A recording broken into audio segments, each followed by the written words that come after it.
in December and May, there are so many little festivities that take place. All this culminates and lead up to Trishur Puram, in which there are at least 100 elephants participating.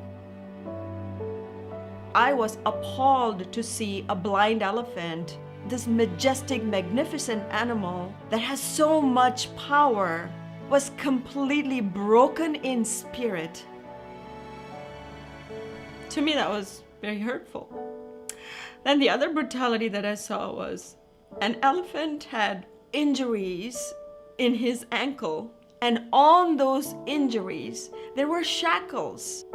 And when I asked the handler how come he had such deep injuries, he tried to justify by saying that they had to chain him tightly because they didn't want him to get out of control.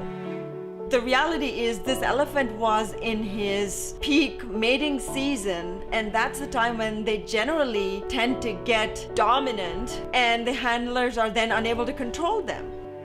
The chains cut deeper and deeper into the ankles, and they end up with self-inflicted wounds that can be totally avoided.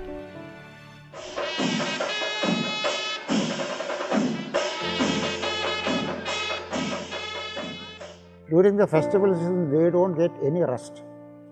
They require hours for feeding. So when the elephant is taken from one festival to another festival, where does it get the time to eat properly? Approximately 300 to 400 kilos of weight is what these elephants were carrying. Their bodies are not designed to carry so much weight.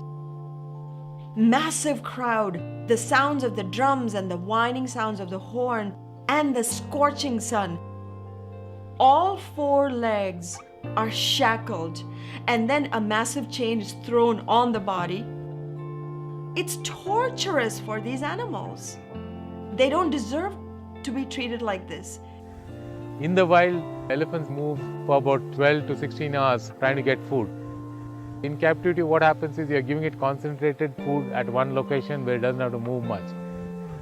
The most common behavior we see with animals where they have nothing to do but stand around is stereotypic behavior. We see this weaving action of the body, swaying itself, moving its trunk in a very fixed fashion.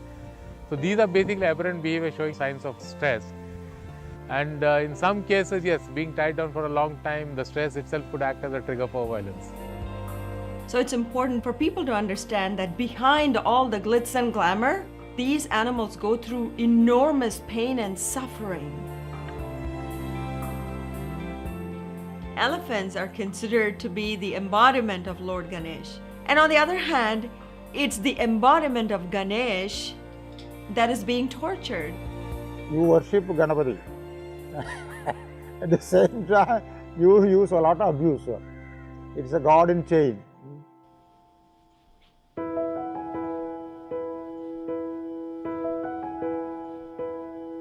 India is one of the few countries where using elephants in circuses has been completely banned.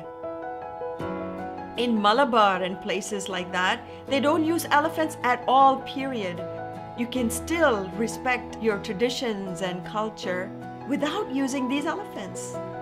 And most recently, elephants have been elevated to the status of heritage animals in India.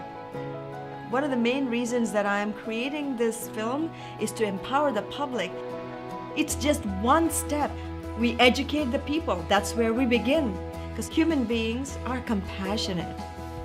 Once we expose the pain and suffering that these animals have to endure, I think we can really create some massive changes.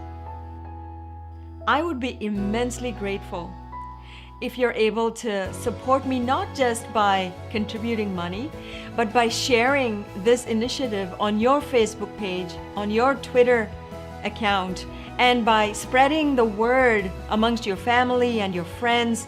This way, we are increasing our sphere of influence and engaging more and more people that really care about these intelligent, amazing animals.